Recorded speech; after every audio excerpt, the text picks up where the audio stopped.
Might try a lighter hue of blue, maybe a few more bubbles.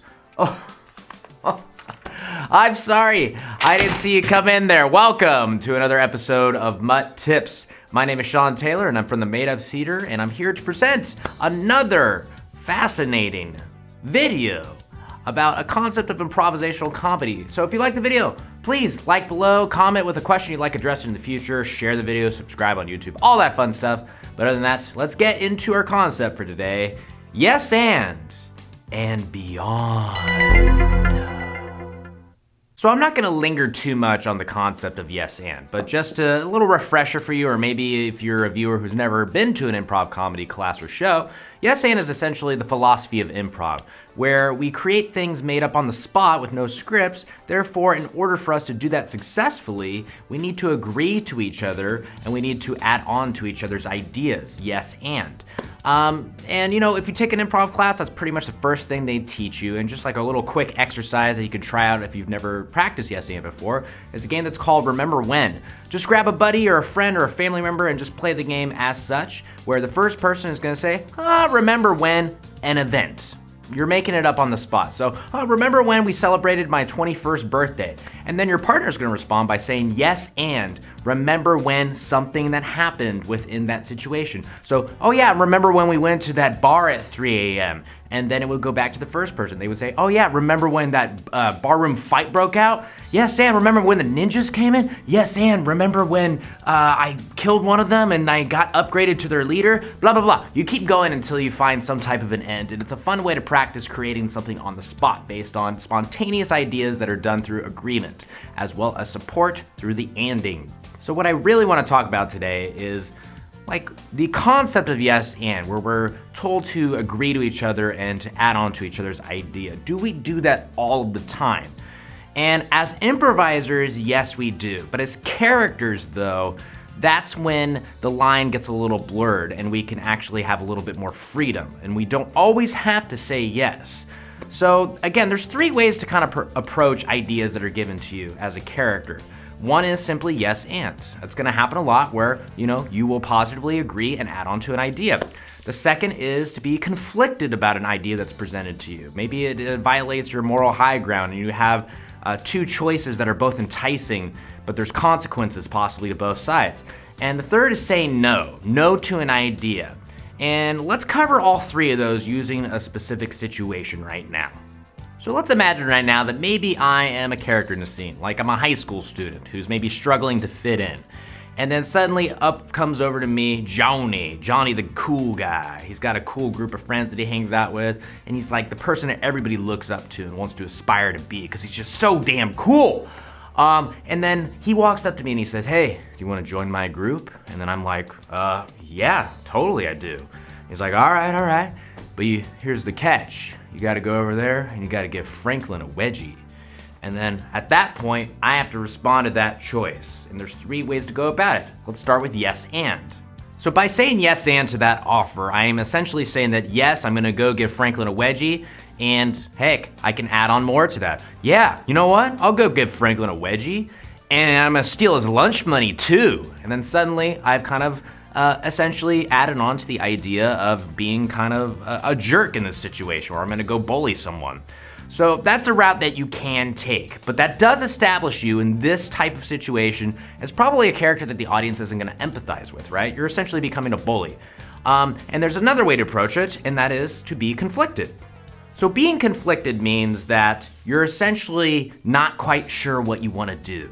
Because for example, yes, I wanna join Johnny's group, but in order to do that, I have to go be mean to somebody. And maybe this Franklin person is maybe someone who I've hung out with before. Maybe he's the person who I always hang out with. He might be a close friend of me, but he's my only close friend. So I don't have a lot of options. It's just me and Franklin.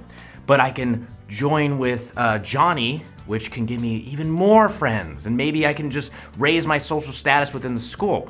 So at that point, I'm not really sure what I want to do. And you can say, oh, well, come on, Franklin's like my only friend. I can't do that. Oh, come on, man, you gotta do it if you wanna join my group. And at that point, we can go back and forth a little bit. Now, with being conflicted, at a point, you're ultimately gonna make a choice. And one of those choices might be, yes, all right, I'll go and do it. And then you do it and maybe you show some depth because you're sad that you're doing it. Maybe you're giving him a big wedge and you're saying, I'm so sorry about this. I'm so sorry. He's crying. Why would you do this? I'm so sorry. I have to. You know, at that point, you gain a little bit of empathy from the audience because you're doing the thing that you were told to do, but you're showing that you feel remorseful about it and you were conflicted about it in the first place. And the third option, of course, that you can do is to say no. So saying no is something that improv instructors might have you avoid in the early goings until you understand scene work and ways to develop character. Because if we say, oh, say no is totally cool, then no's are gonna be thrown around a lot, mostly because of fear to actually progress action. So for example, I might come in and say, oh, happy birthday, here's a cake I made you. And my partner might say, no, it's not my birthday, and that's not a cake, that's a watermelon. And at that point, it kind of is denying existence of two ideas that I presented. So that's saying no, not as a character, but more so as an improviser. Like, no, your idea is not good. Let's go with an idea that I might have. But in scenes, in improvised scenes, as you learn more about characters and emotions and actual choices that you might make on stage, you might say no to things. So for example, Johnny the bully, he's coming up to me and say, go give Franklin a wedgie. And I as a character might say, no, I'm not gonna do that. Franklin's my friend, I'm not gonna do that. I don't wanna join your stupid gang. And at that point, Johnny might be like, hey, what? No, you're joining. And then I'm like, I push him and I'm like, no, I'm not joining, jerk. And then Johnny gets his whole gang over and suddenly I'm confronted with an even bigger threat. And then maybe Franklin comes over and then he joins my side and we beat up the gang together. I don't know, Franklin might be a Taekwondo master, who knows? But at that point, since I've said no, it has defined my character. It is not me denying an idea. I'm not denying the idea that Johnny is asking me to join his gang and Johnny's asking me to go give Franklin a wedgie. I haven't denied that. I've said no as a character because based on my point of view, based on my perspective, based on my morals as a character, I'm saying no, I'm not gonna do that. And you as a character can do that, but it should progress the scene. It should progress action. No's are okay as long as they progress the scene and they don't stop it dead in its tracks. So it's okay to say no. It's called no-K. Just say no-K. You as an improviser are still saying yes and to each other, but you're using no as a way to progress character. And ladies and gentlemen, that concludes another episode of MUT Tips. Thank you so much for watching. Again, feel free to give this video a like, comment below, share it, subscribe, do all that fun stuff. Let me know what you think. If you want certain concepts discussed in the future, I have a question, let me know in the comments. I'd be happy to address it. I've done it with many videos before this. This is episode number 12, baby. So I'm happy to say goodbye to you all. I will see you next week.